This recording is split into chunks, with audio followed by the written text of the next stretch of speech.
శుక్లాంబరధరం విష్ణుం శశివర్ణం చతుర్భుజం ప్రసన్నవదనం ధ్యాయేత్ సర్వవిఘ్నోపశాంతయేత్.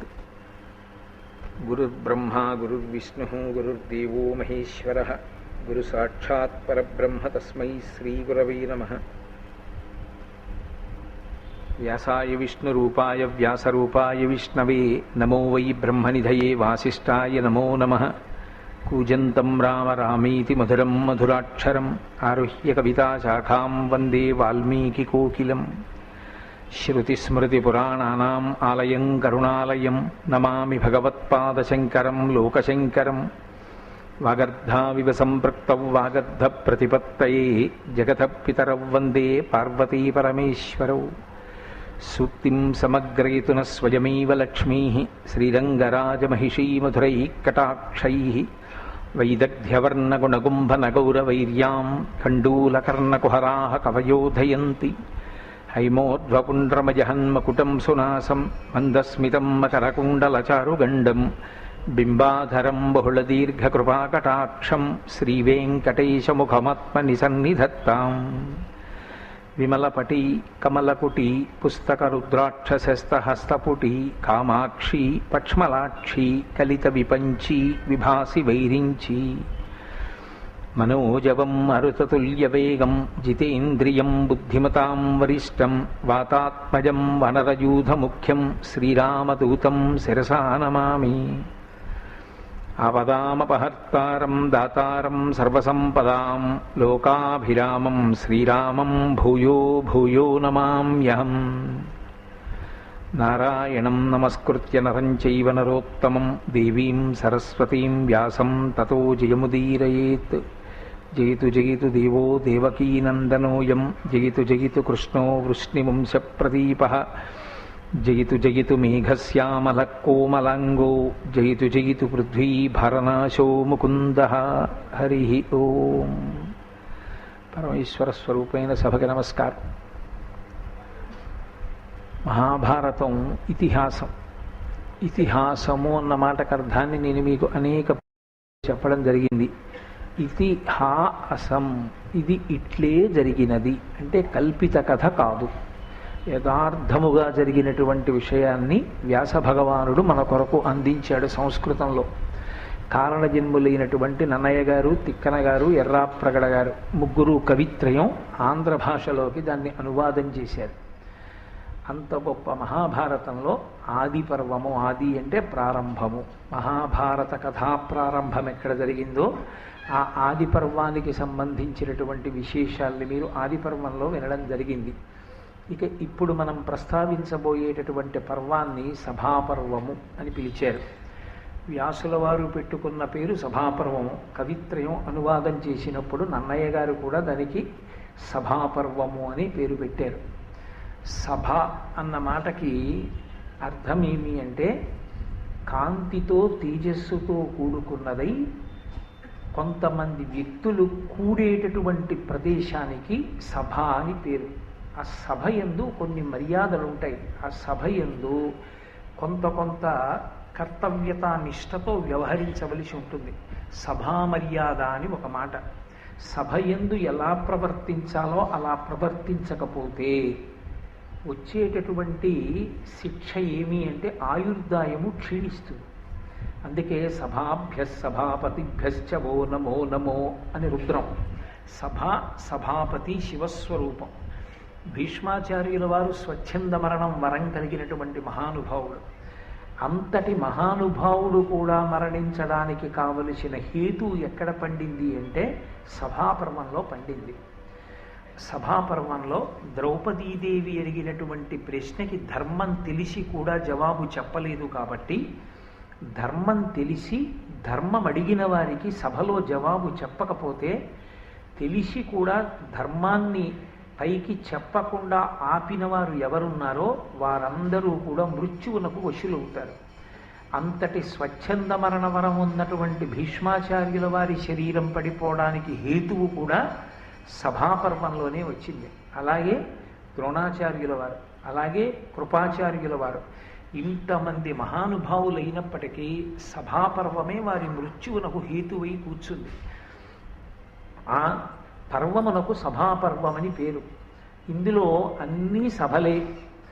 అసలు పాండవుల యొక్క ప్రమేయం లేకుండా పాండవుల ఆలోచనకి సంబంధించినది కానిది శ్రీకృష్ణ పరమాత్మ బాగా ఆలోచించి నిర్ణయం చేసినటువంటి కారణం చేత వచ్చిన సభ మయసభ. చిత్రం ఏమిటంటే ఊర్ధ్వలోకాల్లో కానీ అధోలోకాల్లో కానీ ఎక్కడా లేనంత గొప్ప సభ భూలోకం మీద వచ్చింది మయసభ. ఆ మయసభ పాండవాగ్రజుడైనటువంటి ధర్మరాజు గారిది. పాండవులది అన్న యాజమాన్యం పెద్దవాడు కనుక ధర్మరాజు గారిది. ధర్మరాజు గారిది మయసభ. కానీ ఆ మయసభ సమస్త అసూయాద్వేషములకు కారణమైంది. ఆ మయసభ కారణం చేత దుర్యోధనుడు మణిసభ నిర్మాణం చేశాడు. మయసభ ఎంత గొప్పదో చెప్పడానికి, మయసభని పోల్చడానికి ఇతర సభలు చూసిన వాళ్ళు తప్ప పోల్చడానికి శక్తి కలిగిన వాళ్ళు కారు. అన్ని సభలు చూసిన వాడెవరు? ఒక్కొక్క సభలో ఎంత గొప్పగా ఉంటుంది, ఆ సభలో ఎటువంటి వివేచన జరుగుతుంది, ఎటువంటి నిర్ణయాలు జరుగుతాయి, ఎవరెవరు ఆ సభలో కూర్చుంటారన్న దాన్ని బట్టి ఆ సభా గౌరవం నిర్ణయింపబడుతుంది. ఎక్కడెక్కడ ఏ సభ ఎలా ఉంటుందో, ఇంద్రసభ ఎలా ఉంటుందో, వరుణ సభ ఎలా ఉంటుందో, యమసభ ఎలా ఉంటుందో, బ్రహ్మసభ ఎలా ఉంటుందో, ఏ సభలో ఎవరు కూర్చుంటారో, ఒక్కొక్క సభలో కూర్చోడానికి ఏ పుణ్యాన్ని సంపాదించుకున్న వాళ్ళకి అర్హత కల్పింపబడుతుందో నారద మహర్షి చెప్పి, ఇన్ని సభల కన్నా భూలోకంలో నీదైన ఈ మయసభ గొప్పది అన్నారు. ఆ మయసభ దుర్యోధనుడి యొక్క అసూయకి కారణమైంది. ఆయన మణిసభని నిర్మాణం చేశాడు. ఆ మణిసభ యూత క్రీడకి ఆలవాలమైంది. అటు ధృతరాష్ట్రుని యొక్క పుత్రులు, ఇటు పాండురాజపుత్రులు అక్కడ జూదమాడారు. శకుని తన మాయాజూదంతో ధర్మరాజుని ఓడించాడు. ఓడించిన కారణం చేత వాళ్ళు ఐశ్వర్యాన్నంతటినీ కోల్పోయారు. శకుని చేత ప్రేరేపింపబడినటువంటి ధర్మరాజు చిట్ట చివరికి తన ధర్మపత్ని అయినటువంటి ద్రౌపదీదేవిని కూడా పందెంలో ఒడ్డి ఓడిపోయాడు. అప్పుడు ద్రౌపదీదేవి ఒక ప్రశ్న వేసింది వెళ్ళిన ప్రాతికామిని, నన్నోడి తన్నోడెనా, తన్నోడి నన్నోడెనా? ఇప్పటికీ ఆ ప్రశ్నకి జవాబు చెప్పబడినట్లుగా కనపడదు. అంత పెద్ద సభలో ఆవిడ వేసిన ఆ ప్రశ్నకి జవాబు చెప్పిన వాళ్ళు ఎవ్వరూ లేరు. చిట్ట చివరికి భీష్మాచార్యుల వారు కూడా నీ ప్రశ్నకి ధర్మరాజే జవాబు చెప్పగలడు అన్నారు. ధర్మరాజు కూడా చెప్పలేడు. అందుకే ఇప్పటికీ జవాబు చిక్కని ప్రశ్న అయితే నన్నోడి తన్నోడెనా, తన్నోడి నన్నోడెనా అంటుంటారు. కానీ ద్రౌపదీదేవి అడిగినటువంటి ఆ ప్రశ్న వెనక ఎంత ధర్మ సూక్ష్మమో దాగి ఉంది.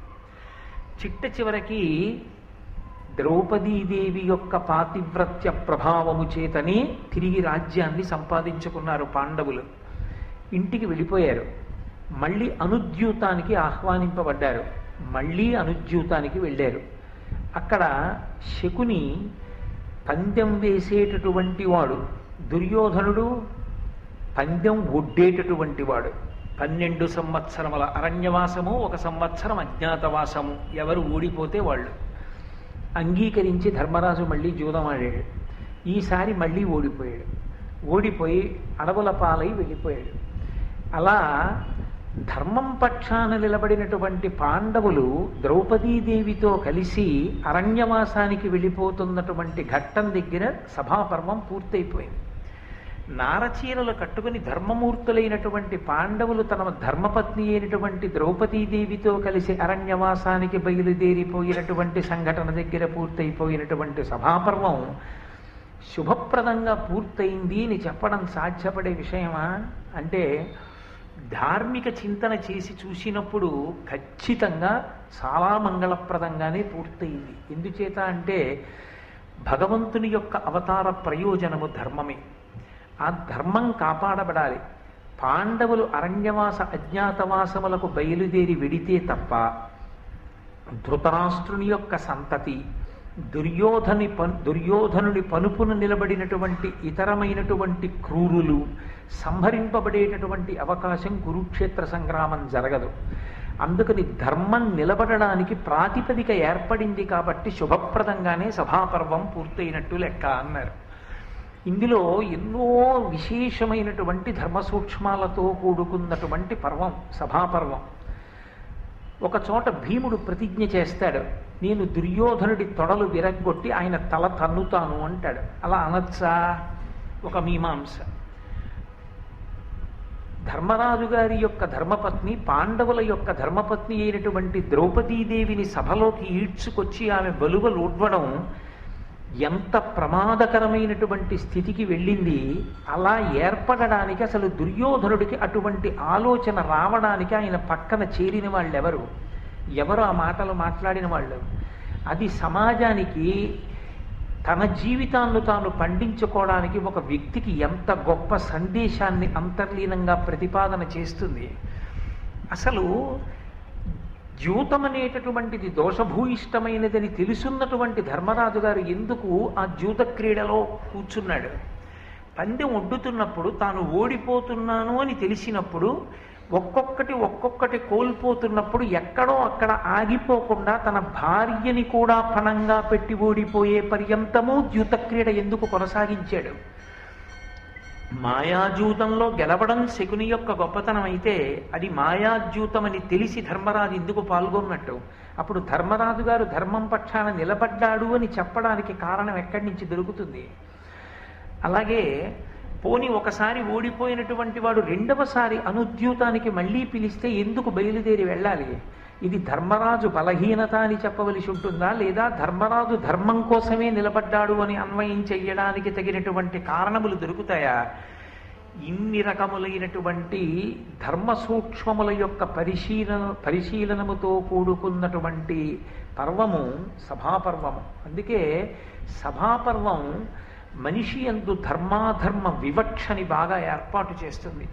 అంత పరమోత్కృష్టమైనటువంటి సభాపర్వాన్ని వ్యాస భగవానుడు సంస్కృతంలో అందిస్తే మనకి నన్నయ్య గారు తెలుగు భాషకే గౌరవాన్ని తీసుకొచ్చి అత్యద్భుతమైన రీతిలో దానిని ఆంధ్రీకరించారు.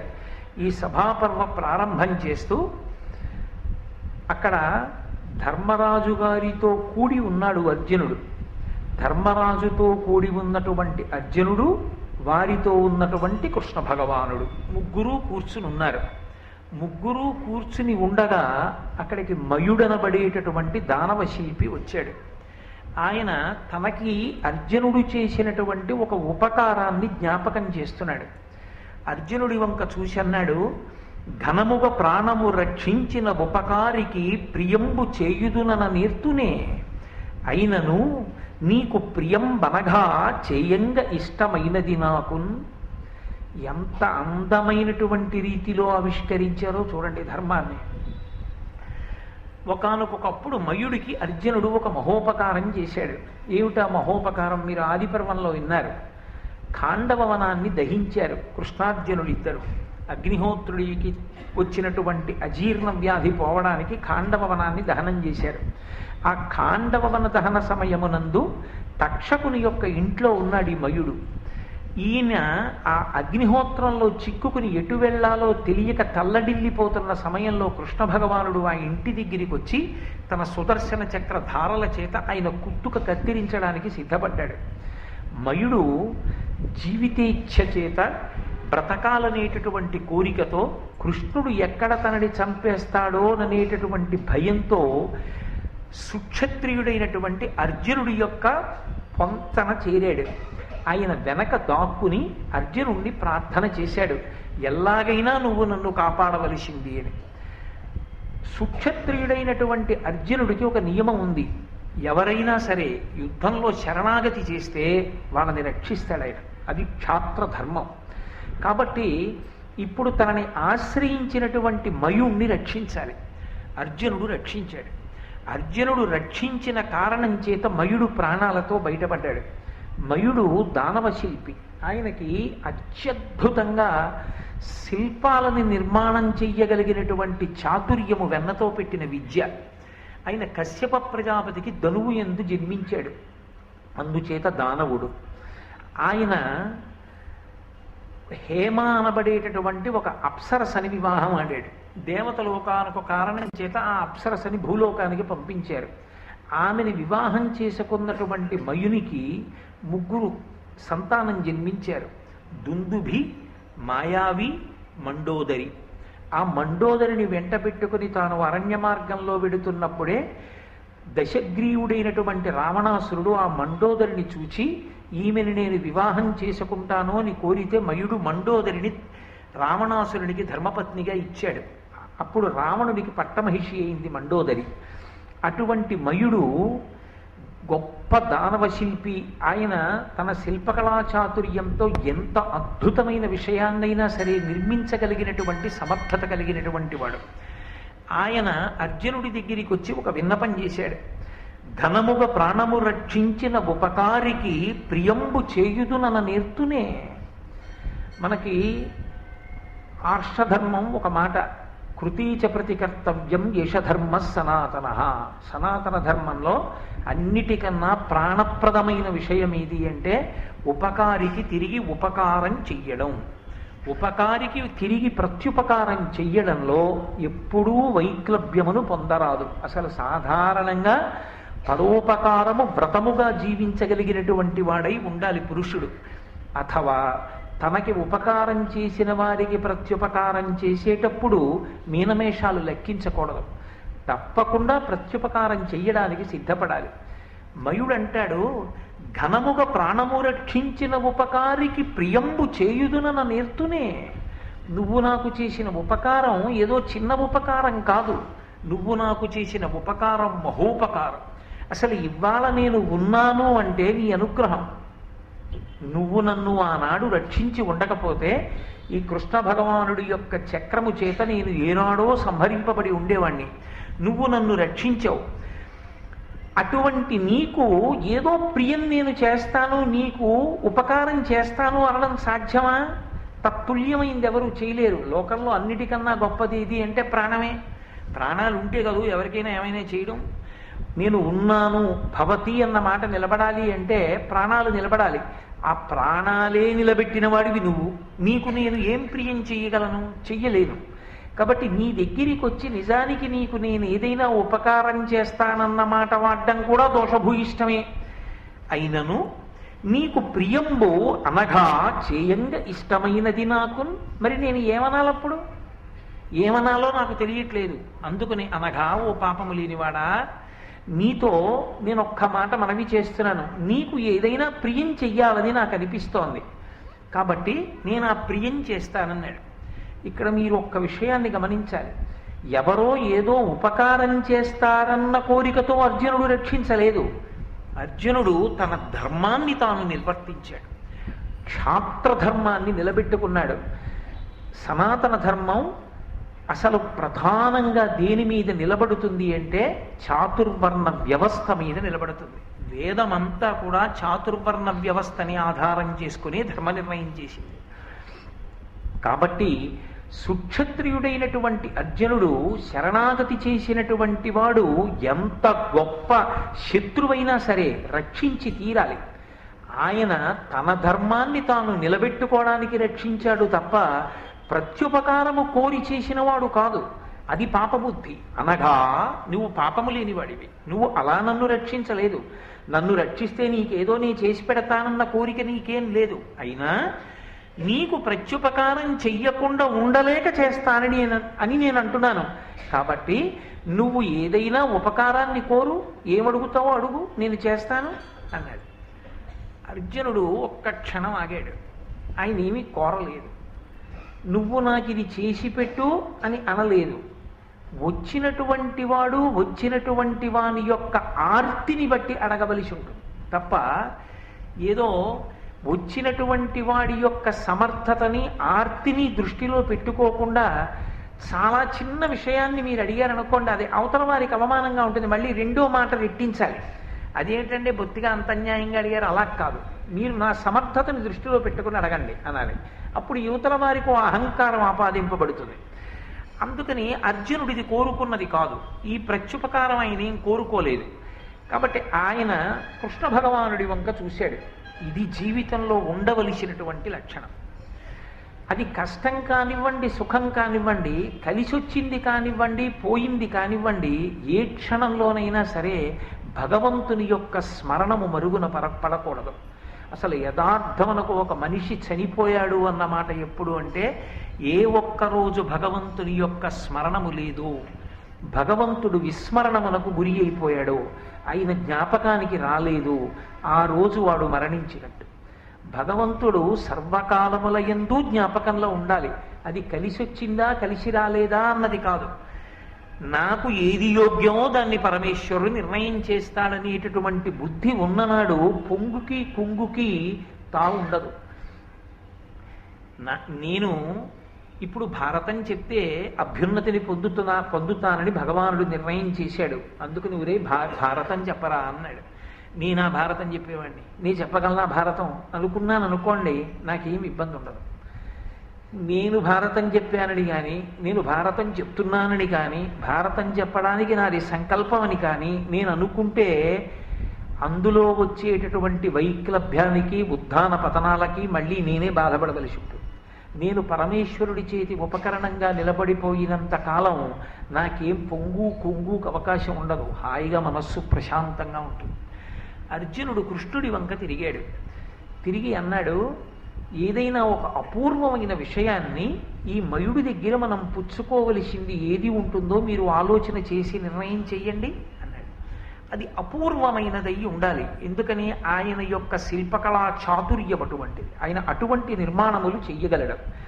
కాబట్టి అటువంటి నిర్మాణం ఏదైనా చేసి ఇమ్మనండి అన్నాడు. ఇక్కడ మీరు ఒక్క విషయం జాగ్రత్తగా గమనించాలి. అసలు మయుడికి ప్రాణభిక్ష పెట్టిన వారెవరు? అర్జునుడు. ప్రాణభిక్ష పెట్టినటువంటి వాడు అర్జునుడైతే ఆ అర్జునుడిని ఏదైనా కోరుకోమని అడిగితే తాను కోరుకోకుండా కృష్ణుడికి అప్పచెప్పాడు. తనకి ఏది ఉంటే బాగుంటుందో అది మయుణ్ణి అడగమని. ఇప్పుడు మయుణ్ణి అడిగినప్పుడు కృష్ణుడు ఏది అడగాలి? అర్జునుడికి ఏది ఉపయుక్తమో అది అడగాలి. ప్రత్యుపకార బుద్ధి అంటే. కానీ లోకంలో ధర్మం అని ఒక మాట ఉంది కదా. నేను మా అబ్బాయి మా ఇంట్లో ఉన్నాం అనుకోండి, మా ఇంటికి వచ్చి మా అబ్బాయి పేరు మీద మీరు శుభలేఖ ఇచ్చారనుకోండి, నా పెద్దరికం ఏమైపోయినట్టు? నా పేరు మీద కదూ శుభలేఖ ఇవ్వాలి. నా కొడుకుతోనే మీకు పరిచయం ఉన్నా, నా కొడుకుకే మీరు స్నేహితులైనా మీరిచ్చిన శుభలేఖ మాత్రం నా పేరు మీద ఉండాలి. అది నాకు గౌరవం కాదు, నా కొడుక్కి గౌరవం. వాడు ఆ శుభలేఖని తాను తీసేసుకున్నాడు అనుకోండి, అది నాకు అగౌరవం ఏం లేదు. నా గౌరవము నా అగౌరవము నా యొక్క సంస్కృతి చేత నిర్ణయింపబడతాయి, నా శీలం చేత నిర్ణయింపబడతాయి. నా కొడుకు గౌరవం పోతుంది.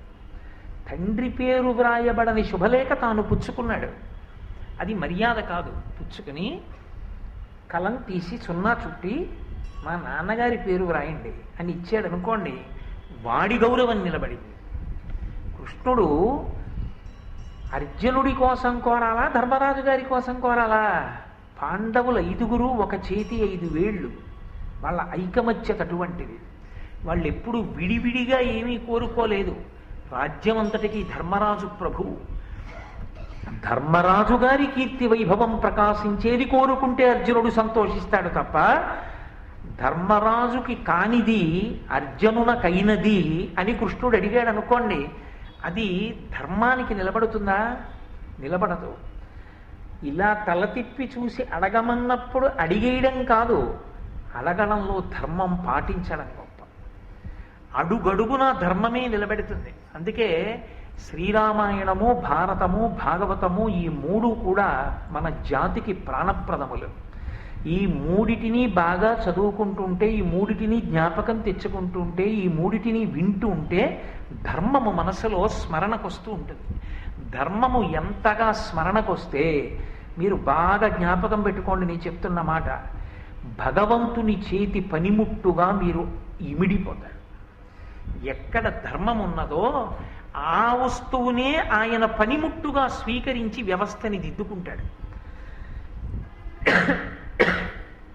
ఈశ్వరుడు ధర్మాన్ని నిలబెట్టడం అంటే ఎవరు ధర్మాత్ములయ్యున్నారో వారిని ఆదరిస్తాడు, వాళ్ళనే తన చేతి పనిముట్టుగా తీసుకుంటాడు. తీసుకుని వాళ్ళని ఆదర్శంగా పెట్టి సమాజాన్నంతటినీ సంస్కరిస్తాడు.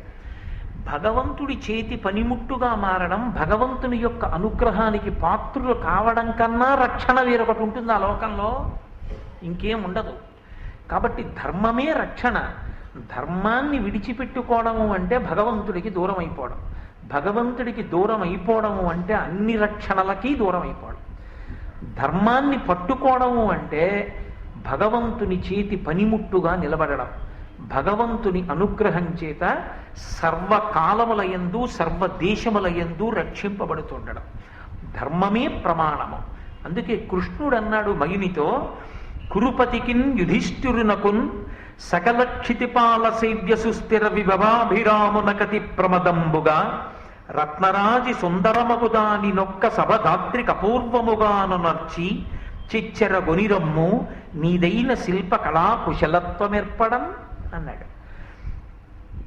నువ్వు అద్భుతమైన విషయాన్ని దేన్నైనా ఇస్తానంటున్నావుగా, కురుపతికిన్ యుధిష్ఠిరునకున్, అది ధర్మం అంటే. నువ్వు ఎవరికి ఇవ్వాలో తెలుసా బహుమానం? యుధిష్ఠిరునకి ఇవ్వాలి. ఎవరు యుధిష్ఠిరుడంటే? ధర్మరాజు. కురుపతి అయినటువంటి ధర్మరాజుకి ఇవ్వాలి. ఎవరైనా సకల క్షితిపాల సేవ్య సుస్థిర విభవాభిరామునకతి ప్రమదంబుగా, ఈ భూమండలంలో ఉండేటటువంటి సమస్త రాజుల చేత కీర్తింపబడి కప్పాలు కట్టించుకోగలిగినటువంటి సార్వభౌమ పదవి యందు నిలబడినటువంటి ధర్మరాజు గారికి. అలా నిలబడి ఉన్నాడు ఆ ధర్మరాజు? లేడు. దుర్యోధనుడు అర్ధరాజ్యం ఏలుతున్నాడు, ధర్మరాజు గారు అర్ధరాజ్యం ఏలుతున్నాడు. అర్ధరాజ్యం ఏలుతున్నటువంటి ధర్మరాజు సకల క్షితిపతి కాడు. కాని వాణ్ణి కృష్ణుడు అలా అనొచ్చా? అనడం దోషభూయిష్టం కాదా? అబద్ధం కాదా? మీరు ఒక్క విషయం గుర్తుపెట్టుకోవాలి. యోగి నోటి వెంట వచ్చింది నిజమవుతుంది. యోగి నిజం మాట్లాడడం కాదు. యోగి నిజం మాట్లాడా అబద్ధం మాట్లాడా కాదు. యోగి నోటి వెంట ఏది వచ్చిందో అది నిజమవుతుంది. అంటే ఈ సభని అడ్డుపెట్టి చాలాసేపు ఆలోచించి కదూ అడిగాడు కృష్ణుడు సభని. ఈ సభని అడ్డుపెట్టి ఆయన ఆశీర్వచనం చేస్తున్నాడు. ఈ సభలోనే రాజసూయాగం జరుగుతుంది. ఈ భూమండలంలో ఉన్నటువంటి సమస్త రాజరాజన్యుల చేత నీరాజనములు అందుకుంటాడు ధర్మరాజు, సార్వభౌముడవుతాడు. అది ఆయన నోటి వాక్కు, అది ఆయన నోటి వాక్కే ఆశీర్వచనం. భగవంతుని యొక్క సంకల్పమే మనకు శ్రీరామ రక్ష. అందుకే మన చిన్నతనంలో పిల్లల్ని పడుకోబెట్టి నీళ్లు పోసినప్పుడు చిట్ట చివర ఓసారి నీళ్లు తిప్పి శ్రీరామ రక్ష అంటుండేవారు. రామచంద్ర ప్రభువు యొక్క రక్ష రక్ష. మన రక్ష ఏమి రక్ష? మనం రక్షించగలమా? పరమేశ్వరుడు రక్షిస్తూ ఉండాలి నిరంతరం. అందుకని కురుపతికిన్ యుధిష్ఠిరునకున్ సకల క్షితిపాల సేవ్య సుస్థిర విభవాభిరామునకతి ప్రమదంబుగా రత్నరాజి సుందరమగుదాని నొక్క సభధాత్రి కపూర్వముగాను నర్చి. ఆ నువ్వు నిర్మించి ఇవ్వవలసినటువంటి సభ సామాన్యమైనటువంటి సభ కాకూడదు. అది రత్నముల చేత పొదగబడినదై అసలు ఈ భూమండలంలోనే ఎప్పుడూ ఎక్కడా ఎవరి దగ్గర లేనంత గొప్ప సభలొక దానిని కొనిరమ్మో, తొందరగా చేసి తీసుకురా. నీదైన శిల్ప కళా కుశలత్వమేర్పడం. నువ్వు దానవ శిల్పివి, చాలా గొప్ప శిల్పకళా నైపుణ్యం ఉన్నవాడివని కదా చెప్తారు. నీ శిల్పకళా వైభవమంతా కూడా ప్రకాశించేటట్టుగా, అబ్బా ఏమి సభ అండి అని ఆ సభ చూడగానే నువ్వే గుర్తు రావాలి. ఎవరు నిర్మించారు ఈ సభ అని అడగకూడదు. మయుడు తప్ప ఎవరు నిర్మించగలరు? మయ సభ అనాలి. అటువంటి సభనొకదాన్ని తీసుకురా. ఆ సభ ఇతపూర్వం కానీ ఇప్పుడు కానీ వచ్చే కాలంలో కానీ వేరొకరికి చెందినది కానీ వేరొకరికి అటువంటిది ఉన్నది కానీ కారాదు. అంత గొప్పదవ్వాలి. అంత గొప్ప సభనొక దానిని నిర్మించి తీసుకురా అన్నాడు. అమ్మ బాబోయ్ చాలా పెద్ద కోరిక కోరారు అనలేదు. పొంగిపోయాడు మయుడు. పొంగిపోయి ఆయన అన్నాడు, ఈ మనుజేంద్రుడు ఇంద్ర ధనుజేంద్రుల కంటే మహావిలాస సౌఖ్యముల పెద్ద ఇద్ధరణి కావున ఈతని పెర్మికింతగన్ ఇమ్మి ఉనర్చదన్ సభమణిప్రభనొప్పగా దేవతా విమానమ్ములిట్టివే అని జనమ్ములు దానిని మెచ్చి చూడగన్. ఆయన అన్నాడు, తప్పకుండా నిర్మిస్తాను సభ. ఎటువంటి సభలు నిర్మిస్తానో తెలుసా? ఈ మనుజేంద్రుడు ఇంద్ర ధనుజేంద్రుల కంటే మహావిలాస సౌఖ్యముల పెద్ద ఇద్ధరణి కావున ఈ భూమండలంలో ఈ మనుజేంద్రుడు మనుష్యులకందరికీ కూడా ఇంద్రుడు, అంటే సమస్త మానవాళికి ప్రభు అయినటువంటి ధర్మరాజు పైన ఉన్నటువంటి స్వర్గలోకాధిపతి అయినటువంటి ఇంద్రుడి కన్నా పాతాళలోకాన్ని ఏలుతున్నటువంటి దానవ చక్రవర్తి అయినటువంటి బలి చక్రవర్తి కన్నా ఈతడే గొప్పవాడు. కాబట్టి ఇతడే ఇటువంటి సభని అనుభవించడానికి, ఇటువంటి సభని తనదిగా పొంది ఉండడానికి అర్హత ఉన్నవాడని సమస్త ప్రపంచం కొనియాడేటట్టుగా నేను అటువంటి సభను నిర్మించి తీసుకొచ్చి ధర్మరాజుకి ఇస్తాను. ఇక్కడ నిర్మిస్తానంట లేదు, సభా ప్రాంగణాన్ని నిర్మించడం అంటే ఇక్కడ నిర్మించాలి, అంటే ఇక్కడ సభని నిర్మాణం చేయండి అంటే ఇక్కడ కట్టాలి. అలా అంట లేదు మయుడు. కొనితెమ్ము చెచ్చరం అన్నాడు కృష్ణుడు, ఎక్కడో కట్టి ఇక్కడికి పట్టుకురా అన్నాడు. అసలు అదో విచిత్రం. ఆయన అంటున్నాడు, నేను తెచ్చేది ఎటువంటిదై ఉంటుందో తెలుసా? చేస్తున్నాం కానీ వాళ్ళు దానికి అర్హులా, ఈ సభని కాపాడుకోగలరా అని నాకు అనుమానం లేదు. ఇతను మనుజేంద్రుడు.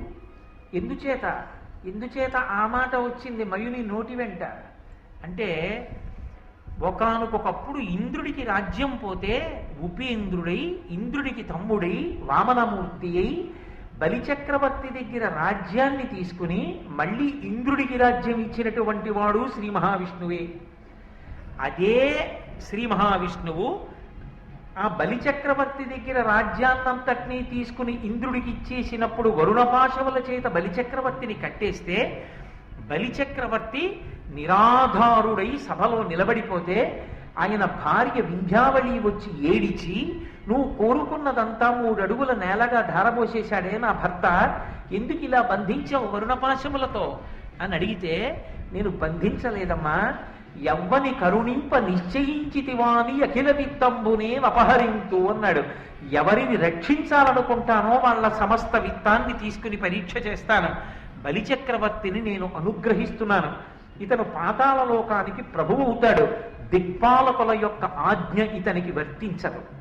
ఇతనిని నా శంఖచక్రములు సర్వదా కాపాడుతుంటాయి, నా శంఖచక్రములను ఇతనికి కాపలాగా ఉంచుతున్నానన్నాడు. ఒకనాడు బలిచక్రవర్తికి రాజ్యం ఇచ్చినవాడు శ్రీ మహావిష్ణువే, ఒకనాడు ఇంద్రుడికి రాజ్యం ఇచ్చినవాడు శ్రీ మహావిష్ణువే. ఇవాళ ధర్మరాజు గారిని సార్వభౌముణ్ణి చేసేవాడు శ్రీ మహావిష్ణువే. ఇంద్రుడికి రాజ్యం ఇచ్చిన నాడు రాజ్యం ఒక్కటే ఇచ్చాడు, బలిచక్రవర్తికి రాజ్యం ఇచ్చిన నాడు రాజ్యం ఒక్కటే ఇచ్చాడు. ధర్మరాజుకి రాజ్యం ఇప్పించడానికి కురుక్షేత్ర సంగ్రామంలో అర్జునుడి రథం మీద సారథిగా కూర్చుని కొన్ని కోట్ల మంది ప్రతివీరులందరూ తెగటారిపోయేటట్టుగా చేసి ధర్మానికి ఆలమాలము పాండవులు కనుక పాండవ పక్షపాతి శ్రీకృష్ణ భగవానుడు అయ్యాడన్న కీర్తి సుస్థిరంగా కట్టపెట్టి పాండవుల యొక్క కథ, వాళ్ళ ధర్మం ఈ భూమండలంలో నరులందరూ చదువుకుని యుగాలు మారిపోయినా అనుష్ఠించేటట్టుగా వాళ్ళ కీర్తిని ప్రకాశింపచెయ్యడానికి నడుం కట్టినటువంటి శ్రీ మహావిష్ణువు యొక్క స్వరూపమైన కృష్ణ పరమాత్మ యొక్క అనుగ్రహాన్ని పరిపూర్ణంగా పొందినటువంటి ధర్మరాజు కన్నా గొప్పవాడా ఆ ధనుజేంద్రుడైన బలిచక్రవర్తి గాని, స్వర్గాధిపతి అయినటువంటి ఇంద్రుడు గాని కాదు. కాబట్టి నీ పరిపూర్ణ కటాక్ష వీక్షణములకు పాత్రులైనటువంటి వాళ్ళు వీళ్ళు. కృష్ణుని యొక్క అనుగ్రహము ఎంత ప్రకాశవంతంగా, ఎంత ప్రస్ఫుటంగా, ఎంత పరిపూర్ణంగా పాండవుల యందు ప్రసరించిందో మయుని యొక్క బుద్ధికి ఎక్కడో ఒక్క చోట తళుక్కున తోచక తోచింది ఈశ్వరానుగ్రహంగా. అందుచేత నోటి వెంట ఆ మాట వచ్చేసింది. ఈ మనుజేంద్రుడు ఇంద్ర ధనుజేంద్రుల కంటే మహావిలాస సౌఖ్యముల పెద్ద ఈ ధరణి కావున ఈతని పెర్మికిందగన్ ఎమ్మి నొనచ్చదన్ సభమణి ప్రభనొప్పగా దేవతా విమానమ్ములిట్టివేయని జనమ్ములు దానిని మెచ్చి చూడగన్. ఆ జనులందరూ కూడా మయసభని చూసి, ఓ దేవతల యొక్క సభలు, దేవతల యొక్క విమానాలు ఇలా ఉంటాయి అని దీన్ని చూసి చెప్పుకోవాలి. ఎందుకని వాళ్ళు దేవలోకానికి వెళ్ళి చూసొచ్చిన వాళ్ళు కారు. దేవతా విమానములు ఎలా ఉంటాయో వాళ్ళు మయసభని చూసి చెప్పుకుంటారు. అంత గొప్ప సభని నిర్మాణం చేస్తాను. అంతేకాదు, నేను ఈ సభా నిర్మాణం చెయ్యడానికి కావలసినటువంటి బంగారము, వజ్రములు, వైఢూర్యములు, మరకత మాణిక్యములు, నవరత్నములు మొదలైనటువంటి సామాగ్రినంతటినీ కూడా బిందు సరోవరమునందు దాచాను. ఎందుకు దాచవలసి వచ్చింది? ఎందుకు అవన్నీ దాచడం అంటే, ఒకప్పుడు వృషపర్వుడు అని ఒక రాజు ఉండేవాడు. మీరు ఆదిపర్వంలో విన్నారు. శర్మిష్ఠ యొక్క తండ్రి. ఆ శర్మిష్టకి దేవయానికి వచ్చినటువంటి కలహంలోనే ఆ దేవయానితో కలిసి శుక్రాచార్యుల వారు ఆ రాజ్యాన్ని విడిచిపెట్టి వెళ్ళిపోతాను అంటే వృషపర్వుడు వచ్చి వేడుకుని ఆ శుక్రాచార్యుల వారిని తన రాజ్యంలో ఉంచుకోవడం కోసమని దేవయానికి శర్మిష్టని దాసిగా చేశాడు. మీరు ఆదిపర్వంలో విన్నారా కదా. కాబట్టి అటువంటి వృషపర్వుడనేటటువంటి రాజుకి ఒక గొప్ప సభని నిర్మాణం చెయ్యడం కోసమని నేను ఒకానొకప్పుడు సంకల్పం చేసి తత్సంబంధమైనటువంటి రత్నములు సంభారములనన్నిటినీ బిందు సరోవరంలో దాచి ఉంచాను. ఆ ఒక్క సంభారములను తీసుకొచ్చి మయసభా నిర్మాణం చెయ్యడమే కాదు, భౌమాదిత్యుడనబడేటటువంటి రాజు ఒకానొకప్పుడు ఈ భూమండలంలో ఒక సుక్షత్రియుడై రాచరికం చేస్తూ గొప్ప తపస్సు చేసి ఋషి అయ్యాడు. ఆ ఋషి మండలాన్ని చేరినటువంటి ఆ భౌమాదిత్యుడనేటటువంటి రాజు నాకు ఒక శంఖాన్ని ఒక గదని ఇచ్చాడు. ఆ గద శత్రువులను దునుమాడుతుంది. ఆ శంఖం పూరించినంత మాత్రం చేత కొన్ని వేల మంది యొక్క కర్ణరంధ్రములు బద్దలైపోయి నెత్తురు కారిపోతుంది. అంత గొప్పదైనటువంటి ఆ శంఖం దేవదత్తాన్ని, ఆ గదని భీమసేనుడికి, దేవదత్తమన్న శంఖాన్ని అర్జునుడికి కూడా తీసుకొచ్చి ఇస్తాను. దానితో పాటుగా ధర్మరాజు గారికి ఈ సభా నిర్మాణం చేస్తాను. అంటే కడుపులో ఎక్కడో అర్జునుడికి కూడా ఉపకారం చెయ్యాలన్న కోరిక ఉంది. కాబట్టి అర్జునుడికి దేవదత్తాన్ని ఇస్తూ, భీమసేనుడికి గద ఇస్తూ, ధర్మరాజు గారికి మయసభ ఇస్తాను. అంటే శ్రీకృష్ణ పరమాత్మ యొక్క సంకల్పమే మయుని యందు ఆలోచనగా మారింది. ఈశ్వరానుగ్రహం అనేటటువంటిది ఒక్కసారి బయటికి రావాలి. కానీ పరమేశ్వరుడు వీడికి కావలసినటువంటి పదార్థములు సమకూడాలి అని కోరుకోవాలి. కానీ అవి ఎప్పటికి ఎందుకు పనికొస్తాయో మనకి తెలియదు. పరమేశ్వరుడు మాత్రం వాటిని ఇప్పుడే చేకూరుస్తాడు. అర్జునుడికి దేవదత్తాన్ని ఇప్పిస్తున్నాడు, భీమసేనుడికి బ్రహ్మాండమైనటువంటి గదని ఇప్పిస్తున్నాడు. ఎదర రాబోయేటటువంటి కాలంలో భీమసేనుడు ప్రతిజ్ఞ చేస్తాడు, నా గదాదండంతో దుర్యోధనుడి యొక్క తొడలు విరగ్గొడతాను అని. ఎక్కడ ధర్మ వ్యతిరేకులైనటువంటి వారు పడిపోయేటట్టుగా ధర్మమునందు నిలబడినటువంటి వారు ప్రవర్తించవలసి ఉంటుందో వారికి కావలసిన ఉపకరణములను పరమేశ్వరుడు చేకూర్చడానికి ఎవరి ద్వారా సంభారములు అందారో వారి యందు సంకల్పాన్ని ప్రచోదనం చేస్తాడు. అది ఈశ్వరుని యొక్క అనుగ్రహము అన్నమాటకు అర్థం. ఆయన అనుగ్రహం ఒక్కటి ఉంటే నీకు అది ఎప్పుడు పనికొస్తుందో తెలియదు. ఇప్పటికి నీకు ఇది ఎందుకు అనిపించవచ్చు, కానీ ఒకప్పటికి అది నీకు చాలా అవసరం కావచ్చు. ఎవరో తెచ్చి ఏదో పుస్తకం నీకు ఇవ్వచ్చు, ఎందుకు నాకు ఇప్పుడు ఈ పుస్తకం అని ఓ చోట పెట్టచ్చు. కానీ ఒకనాడు నీకు ఆ పుస్తకం అత్యంత అమూల్యము కావచ్చు. ఆ పుస్తకమే నీ జీవితం కావచ్చు. ఆ పుస్తకమే నీ జీవితాన్ని మలుపు తిప్పచ్చు. నీ జీవితం ఒకప్పుడు మలుపు తిరగడానికి కావలసినటువంటి పుస్తకాన్ని పరమాత్మ నీకు ఎప్పుడు అందించాలో అప్పుడు ఎవరి చేత సంకల్పం చేయించాలో వాళ్ళ చేత చేయించి తెచ్చి నీకు ఇప్పిస్తాడు. నీ జీవితం మలుపు తిరగడానికి ఒక పుస్తకం నీకు ఎవరి ద్వారానో అందించిన ఈశ్వరుని యొక్క అనుగ్రహ బలంలాగే ధర్మాన్ని నిలబెట్టడానికి అత్యంత శ్రద్ధాళువులై నిలబడవలసినటువంటి భీమార్జనులకు కావలసినటువంటి యుద్ధ పరికరాల్ని మయుని ద్వారా కృష్ణ పరమాత్మ అందిస్తున్నారు అని ఆయన ఆ బిందు సరోవరం యొక్క గొప్పతనాన్ని అంటారు. ఆ బిందు సరోవరంలోనే ఒకప్పుడు భగీరథుడు గంగావతరణం చేయించాడు. పరమశివుడు ఆ బిందు సరోవరం దగ్గరే నడుం మీద 2 చేతులు వేసుకు నిలబడితే గంగమ్మ ఆకాశం నుంచి ఆయన యొక్క శిరస్సుకి తాకి కింద పడింది. భవంగపతి తంతోజం పవిత్ర వితిపస్పృశు అని పరమశివుని శరీరానికి తాకి కింద పడింది. కాబట్టి గంగ పతిత పావని అయి అంత పరమ ప్రఖ్యాతి వహించింది. అక్కడే సృష్టి కాలమనందు తరువాతి కాలమనందు బ్రహ్మగారు, పరమశివుడు, ఇతర దేవతాగణములన్నీ కూడా అనేకమైనటువంటి యజ్ఞ యాగాది క్రతువులన్నిటినీ కూడా చేశారు. అలాగే అక్కడే అనేకమైనటువంటి దేవతల యొక్క శాలలు నిర్మింపబడి ఉంటాయి. అంత పరమ పవిత్రమైన ప్రదేశము కనుక ఇంత పవిత్రమైనటువంటి సామాగ్రిని అక్కడ దాచి ఉంచాను. కాబట్టి నేను ఇప్పుడు అక్కడికి వెళ్ళి అక్కడ సభని నిర్మాణం చేస్తాను. నిర్మాణం అక్కడ చేస్తాను, సభని ఇక్కడికి తీసుకొస్తాను. నిర్మాణం అయిపోయిన సభ ఇక్కడికి వస్తుంది, సామాగ్రి తెచ్చి ఇక్కడ సభ కట్టడం కాదు. కాబట్టి నేను బయలుదేరుతాను. ఈ సంకల్పాన్ని చేసి మయునికి తన యొక్క హృదయాన్ని ఆవిష్కరించి కాబోవు కాలంలో రాబోవు కాలంలో ఏది జరగాలో భూత భవిష్యత్ వర్తమాన కాలములు పరిపూర్ణముగా తెలిసిన్నటువంటి పరమేశ్వరుడు కనుక కృష్ణ భగవానుడు ఏమీ తెలియని వాళ్ళ ద్వారకా నగరానికి వెళ్ళిపోయాడు. సభా నిర్మాణానికి పూనుకున్నటువంటి మయుడు హిమాలయ పర్వతాలకి చేరుకుని కైలాస పర్వతానికి ఉత్తరాన మైనాక పర్వతం ఉంటే ఆ మైనాక పర్వతానికి ఉన్నటువంటి హిరణ్య శృంగానికి చేరుకున్నాడు. బంగారు శిఖరానికి చేరుకుని అక్కడ ఉన్నటువంటి బిందు సరోవర ప్రాంతానికి చేరి సభా నిర్మాణం ప్రారంభం చేస్తూ పూజ చేశాడు. ఇది ఆర్షధర్మం అంటే. భారతము ఇతిహాసము, భారతము పంచమ వేదము. ఎప్పుడు ఎక్కడ మనం ఏం చెయ్యాలో ఎలా చెయ్యాలో మనకి సమస్తాన్ని నేర్పుతుంది. ఏదైనా ఒక కట్టడాన్ని నిర్మాణం చేస్తున్నారు అంటే ఆ కట్టడానికి ఒక ప్రయోజనం ఉంటుంది. ఒక ఇల్లు మీరు కట్టుకున్నారనుకోండి, ఆ ఇంటికి ఉండవలసిన ప్రధాన లక్షణం ఏమి అంటే తామర తంతు, తామర తంపర ఎలా కొనసాగుతుందో అలా వంశము వృద్ధిలోకి వెళ్ళాలి. అక్కడ ఉన్నటువంటి సింహాసనం ఏది ఉందో, యజమాని పూజ చేసినటువంటి సింహాసనానికి పూజ చెయ్యడానికి ఆ గోత్రంలో వాళ్ళు లేక ఆ సింహాసనాన్ని పట్టుకెళ్ళి నీటిలో విడిచిపెట్టేయడమో, ఆ సింహాసనం ఇంకొక గోత్రం వాళ్ళ దగ్గరికి వెళ్ళిపోవడమో జరగవలసినటువంటి దుస్థితి ఏర్పడకుండా, కొడుకులు లేరనేటటువంటి బెంగ లేకుండా ఆ వంశం ఆచంద్రతారార్కం కొనసాగింపబడాలి అంటే ఆ ఇంటికి ప్రారంభంలో పూజ చేసి ఇల్లు కట్టాలి. ఒక ఇల్లు దేనికి అంటే సింహాసనాన్ని అక్కడ అర్చన చేస్తాం. ఒక ఇంటి గొప్పతనం అంతా ఎక్కడుంటుంది అంటే అక్కడ సింహాసనం ఉంది. ఆ యజమాని ఆ సింహాసనం నుంచి వస్తున్నటువంటి పరిపాలన చేత రక్షింపబడుతూ ఉంటాడు. నేను ఇల్లు కట్టుకుని గృహప్రవేశం చేస్తే నేను చేస్తానా, నా సింహాసనం పెడుతుందా ముందు? సింహాసనం చేత్తో పట్టుకుని గృహప్రవేశం చేస్తాను.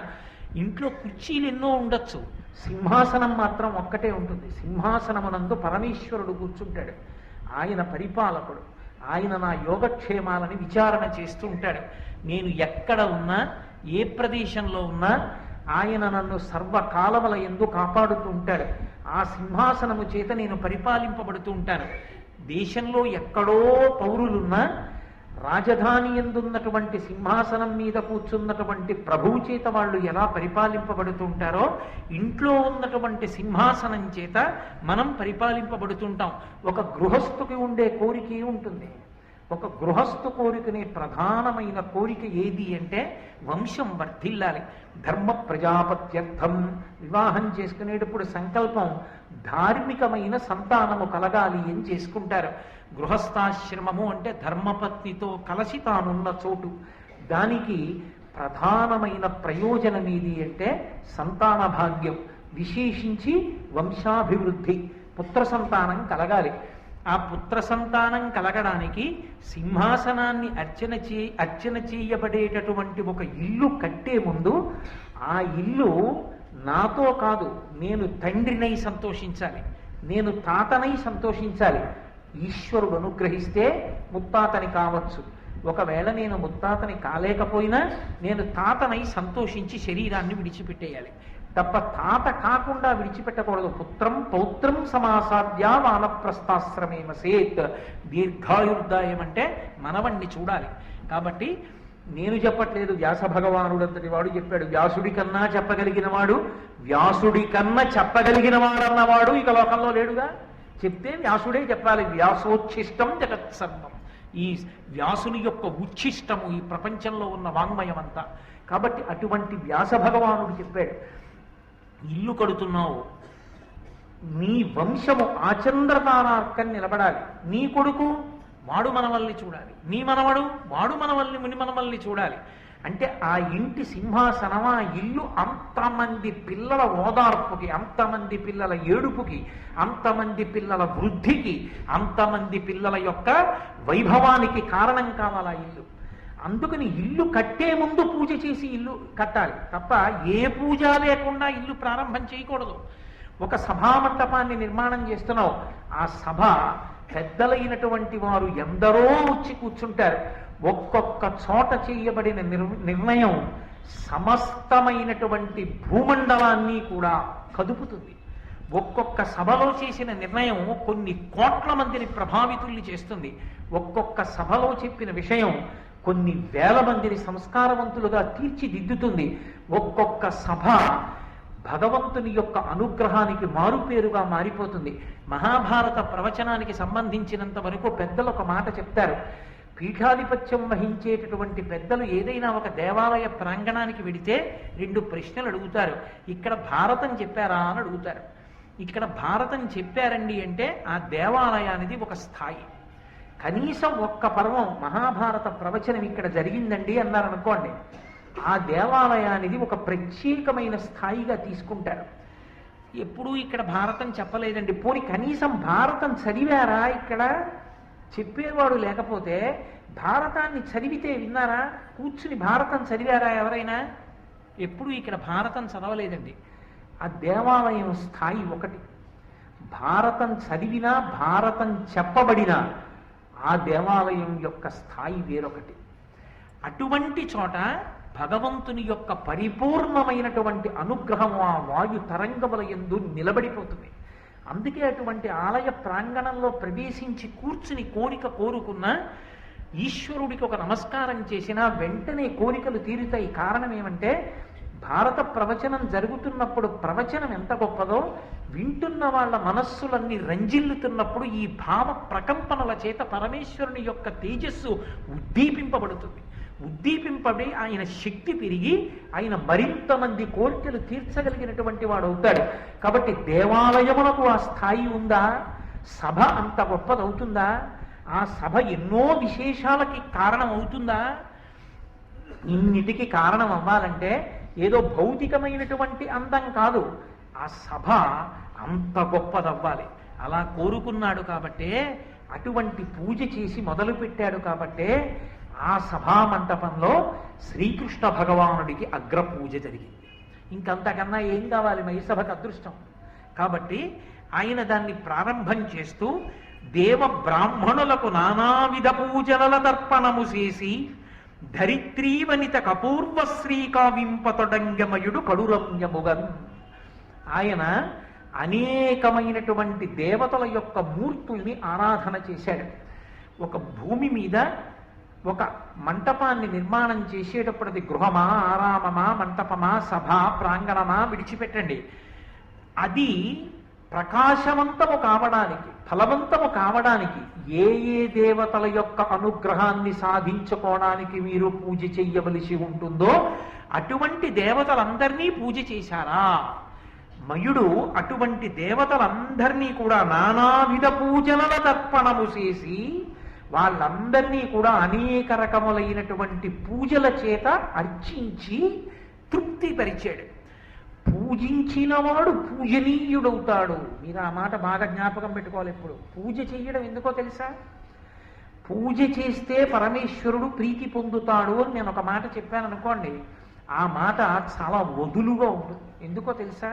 పూజ చేయడం అంటే ఓ వస్త్రద్వయం ఇచ్చి, అర్ఘ్యం ఇచ్చి, పాదోదకం ఇచ్చి, కాస్త పటికి బెల్లం నైవేద్యం పెట్టి 2 పుష్పాలు కాళ్ళ మీద వేసి 4 స్తోత్రాలు చదివితే ఈశ్వరుడు మీ పట్ల ప్రసన్నుడవుతాడు అని నేను చెప్పాను అనుకోండి. అప్పుడు పూజ చేస్తే ఈశ్వరుడు ప్రసన్నుడవుతాడు అని నేను చెప్పిన ఉత్తర క్షణంలో పొగిడితే లొంగిపోయేవాడు ఈశ్వరుడు అయ్యాడు. అవునా కాదా? అప్పుడు ఈశ్వరుడు పొగిడితే లొంగేవాడైతే పూజ చేసిన వాడికి ఈశ్వరుడు లొంగిపోతాడు అన్న నా మాట అర్థరహితమైనది. అందుకని నన్నయ్య గారు పద్యాన్ని అంత అందంగా ఇస్తున్నారు. పూజ చేసిన వాడు పూజనీయుడవుతాడు. ఎందుచేత పూజనీయుడవుతాడు అంటే పూజ పరమేశ్వరుడు పొంగిపోవాలని కాదు చేస్తున్నది. ఈశ్వర, నా యందు ఏ తేజస్సును చూసి లోకమంతా నన్ను గౌరవిస్తోందో, ఏ తేజస్సును చూసి లోకమంతా నాకు నమస్కారం చేస్తోందో ఆ తేజస్సు సహజముగా నాది కాదు. నా ఉపాధిలో నువ్వు ఆ తేజస్సుని ప్రకాశింపచేశావు. ప్రకాశింపచేసిన వాడివి నువ్వు. ఆ ప్రకాశింపచేసిన తేజస్సు నిలబెట్టుకోవడానికి కావలసినటువంటి అర్హత నా యందు నిలబెట్టు. ఆ అర్హత పోతే నువ్వు తీసేస్తావు ఆ తేజస్సు. ఆ అర్హత నా యందు ఉంచు అని ప్రార్థన చెయ్యడం పూజ. ఎవరు అలా అడిగారో వాడు అర్హతని నిలబెట్టుకుంటానని కోరుకుంటున్నాడు కనుక ఈశ్వరుడు అనుగ్రహాన్ని ద్విగుణీకృతం చేస్తాడు, వాడు పూజనీయుడవుతాడు లోకం చేత. అని పూజ దేనికి అంటే నువ్వు పూజనీయుడవు కావడానికి. అంతేకాని పూజ చెయ్యడం ఎందుకు అంటే పరమేశ్వరుడు నువ్వు పూజ చేస్తే చాలా ప్రీతి పొందేస్తాడని అనుకోకూడదు. అప్పుడు అసలు ఆ ఆలోచనలోనే ఒక దోషం ఉంటుంది. ఎందుకు పూజ చేస్తున్నావు అంటే పూజ చేసి పూజనీయుడు అవుతావు. మీకు నేను ఒక ఉదాహరణ చెప్పాలంటే, నాకెవరో ఒకరు ఉపకారం చేశారు. ఎందుకండి మీరు అంత ఉపకారం చేశారు ఆయనకి అని అడిగారు అనుకోండి, ఏం చెప్పమంటారు? ఒకనొకప్పుడు మహానుభావుడు నాకు ఎంత ఉపకారం చేశారో తెలుసా? నేను చాలా ముఖ్యమైన వివాహానికి వెళ్ళాలి, దానికి వెళ్ళకపోతే నా మర్యాద పోతుంది. నేనా రాత్రంతా మంచులో జనరల్ కంపార్ట్మెంట్లో కూర్చోలేను, ఆరోగ్యం అనుమతించదు. మహానుభావుడు ఎవరో తనకి తెలిసిన వాళ్ళతోటి తత్కాల్లో టికెట్ తెచ్చిపెట్టారు. నేను లైన్లో నించోలేదు, ఏమీ లేదు. ఆయన పుణ్యం అని మర్యాద నిలబడింది నాది. ఆయనకి చేయకపోతే ఎలాంటి ప్రత్యుపకారం అన్నాను అనుకోండి, నేను మీతో మీరేమనుకుంటారు నా గురించి?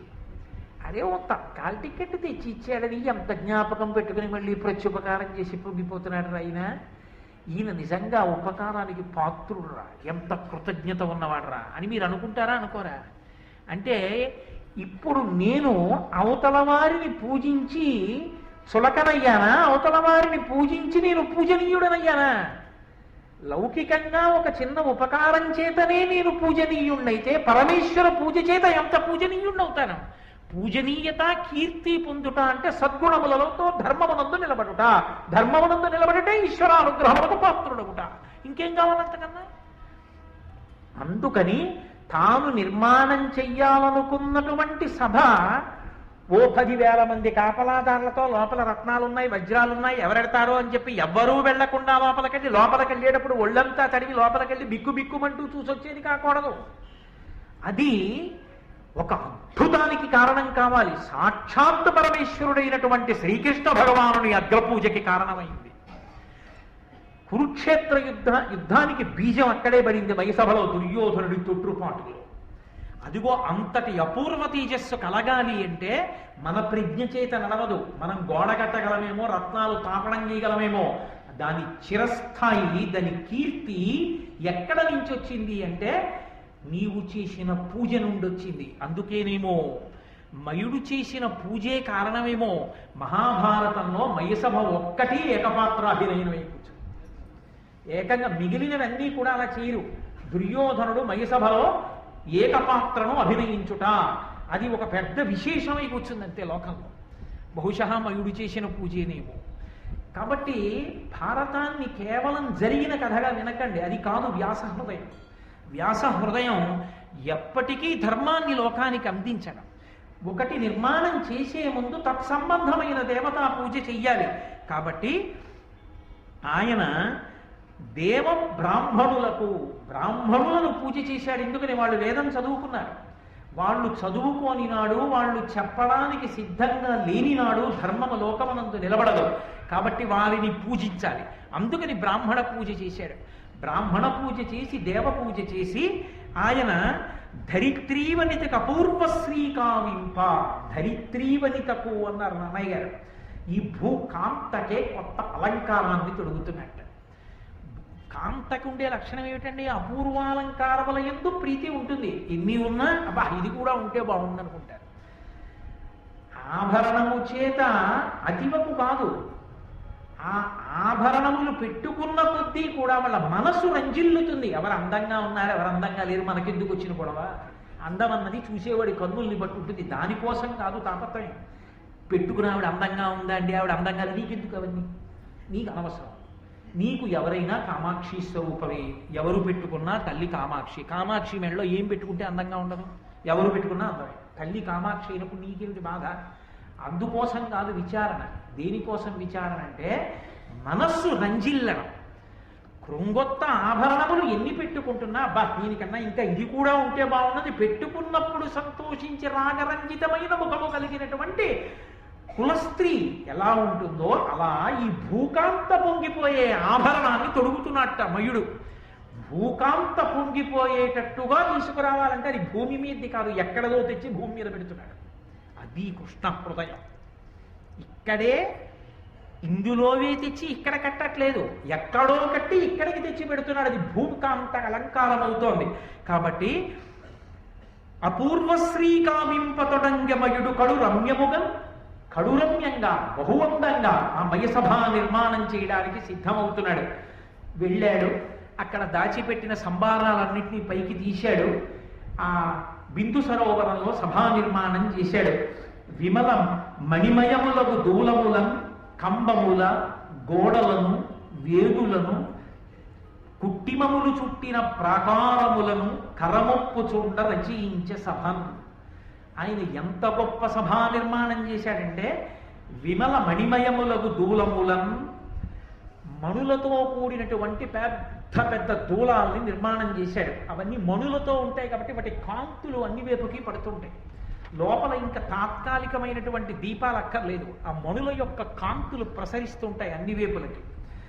దానితో పాటు కంబములను, బంగారు స్తంభములను నిర్మించి దానికి రకరకములైనటువంటి మణులను, మాణిక్యములను తాపడం చేశాడు. గోడలను, వేదులను, వేదులంటే అరుగులు, అరుగులు కట్టకపోతే అసలు అందమే లేదు. అసలు అరుగే అందం. అందుకే మా చిన్నప్పుడు ఏదో 3వ క్లాసులోనే ఎప్పుడో ఉండేది, అరుగులన్నిటిలో నువ్వు ఈ అరుగు మేలు పండితులు కూర్చుండు మా అరుగు మేలు అని. ఓ అరుగు ఒకటి ఉంటే అర్థం బద్దం లేని కబుర్లు చెప్పుకునేవాళ్ళు కాదు. చక్కగా ఏ రామాయణం గురించో, భారతం గురించో, భాగవతం గురించో చెప్పుకునేవాళ్ళు 2 3 అక్కడ చేరి మాట్లాడుకుంటే ఆ యజమానికి అభ్యున్నతి, ఆ ఇంటికి అభ్యున్నతి. అది విందామనుకున్న వాళ్ళందరూ వచ్చి చుట్టూ కూర్చుంటారు. వాళ్ళకి ఒక గుక్కిడు మంచినీళ్ళు ఇచ్చిన పుణ్యం, పురుషార్థం. అంటే ఎవరికైనా ఇవ్వాలి. భారతం విన్న వాళ్ళకే వినాలనే ధర్మం కాదు, ఎవరికైనా ఇవ్వచ్చు. కానీ భాగవతులకు ఇవ్వడం మరింత సంతోషం కాదు, అది నా ఉద్దేశం. కాబట్టి అటువంటి వేదులను, కుట్టిమముల చుట్టిన ప్రాకారములను, రాతితో కూడుకున్నటువంటి గోడల్ని, ప్రాకారములను సభ చుట్టూ నిర్మాణం చేశాడు. కరముప్పు చుండ రచయించే సభను, చాలా అద్భుతమైనటువంటి రీతిలో ఆ మయసభనంతటినీ కూడా నిర్మాణం చేశాడు. ఈ మయసభ నిర్మాణంలో ఉండేటటువంటి విచిత్రం ఏమిటి అంటే, నన్నయ్య గారు ఒక సీసపద్యంలో చాలా అద్భుతమైన రీతిలో ఆవిష్కరించారు. చిత్రం ఏమిటంటే, అంత గొప్పదా అండి, అబ్బా మయసభ ఇంత చెప్తున్నారు, అది ఎలా ఉంటుందో, ఎలా కట్టాడో అన్నప్పుడు ఒక్కసారి తినిపించలేదు నన్నయ్య గారు.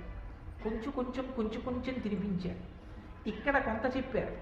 దుర్యోధనుడు మైసభలో విహారం చేస్తున్నప్పుడు కొంత చెప్పారు. అప్పుడు ఎక్కడ ఆ సందర్భాన్ని బట్టి మయసభా సౌందర్యాన్ని మనం అనుభవించడానికి బాగా అవకాశం దొరుకుతుందో అలా మనకి ఆయన వర్ణించి చూపించారు. సురుచిల హరినీల కిరణ జలంబుల పద్మరాగారుణ పద్మములను, రాజిత రాజీవ రాజహంసావళి నిర్మల సవర్ణ కూర్మములను, కమనీయ వైఢూర్య కుముదంబులను, వజ్రమీన మౌక్తిక నవ ఫేనములను, మరకత శైవలోత్కరముల విలసిల్లగొలనని సన్మణి స్థలము చూచి, పలుగురాల కుడ్యముల రుచులు కప్పిన జలములున్న ఎడల వెలయ చూచి, అననుపస్థలంబుల నిజనులెరుగకయుండునట్లుగా మయుండు చేసే. ఆయన సభా నిర్మాణం చేసినప్పుడు అందులో ఉన్నవి లేనట్లు, లేనివి ఉన్నట్టు కనపడేటట్టుగా నిర్మాణం చేశాడు. ఎలా నిర్మాణం చేశాడు అని అనుమానం వస్తుందేమోనని నన్నయ్య గారు చెప్తున్నారు. సురుచిర హరినీల కిరణ జలంబుల పద్మరాగారుణ పద్మములను, ఆయన ఇంద్రనీలమణుల్ని తీసుకొచ్చి ఒక సరోవర నిర్మాణం చేశాడు. అంటే ఆ ఇంద్రనీలమణుల్ని తాపడం చేశాడు గోడలోకి. ఆ ఇంద్రనీలమణులలోంచి కిరణములు బయటికి వస్తుంటాయి, కాంతులు వస్తుంటాయి.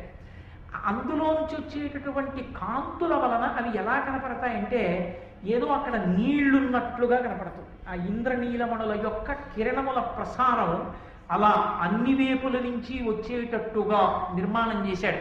తెనాలి దగ్గర ఒక శివాలయం ఉంది. ఆ శివాలయంలో ఒక విచిత్రమైనటువంటి లక్షణం. ఏమిటి ఆ లక్షణం అంటే, శివలింగం దగ్గర దీపం అక్కర్లేదు, చీకటిగా ఉంటుంది గర్భగృహం. కానీ మీరు నందీశ్వరుడు యొక్క శృంగముల మీద చెయ్యి పెట్టి ఇలా లోపలికి చూస్తే, నందీశ్వరుని యొక్క కన్నులలో పొదగబడినటువంటి మణుల యొక్క కాంతి శివలింగం మీద పడి మీరు శృంగముల మధ్యలోంచి చూసినప్పుడు మాత్రం శివలింగం ప్రకాశవంతంగా భాసిస్తుంది. అలా నిర్మాణం చేశారు. తరువాతి కాలంలో ఆ నందీశ్వరుడి కన్నుల్లో ఉన్నటువంటి ఆ మడులు ఎత్తుకుపోయారు. కాబట్టి ఆ శివాలయం అలా ఉండిపోయింది. నేను వెళ్ళి దాన్ని చూసి వచ్చాను కూడా శివాలయాన్ని, కాబట్టి చెప్పగలుగుతున్నాను మీతోటి. కాబట్టి ఆయన ఆ ఇంద్రనీలమణులలోంచి వచ్చేటటువంటి కాంతుల చేత అక్కడ నీరు ప్రవహిస్తోందా అన్నట్టుగా ఒక సరోవరం ఉన్నట్టుగా నిర్మాణం చేశాడు. అందులో మళ్ళీ పద్మరాగారుణ పద్మములను, అందులో పద్మరాగమణులతో తామర పూలు పెట్టాడు. ఇప్పుడు అవి ఎలా ఉన్నాయి? ఎర్రటి పద్మాలు ఆ కొలనులో ఉన్నాయేమో అనిపిస్తుంది. ఇలా దూరంగా నిలబడి చూశారనుకోండి, ఇంద్రనీలమణుల యొక్క కాంతుల చేత నీరున్నట్లు, ఇంద్రనీలమణుల కాంతులు ఆ నీటి మధ్యలో పద్మరాగమణుల చేత ఎర్రటి పద్మాలు పెట్టాడు. అందుకని నిజంగా ఎర్రటి తామర పూలు ఉన్నట్టు కనపడుతుంది. దానితో పాటుగా రాజత రాజీవ రాజహంసావళి నిర్మల సవర్ణ కూర్మములు అక్కడ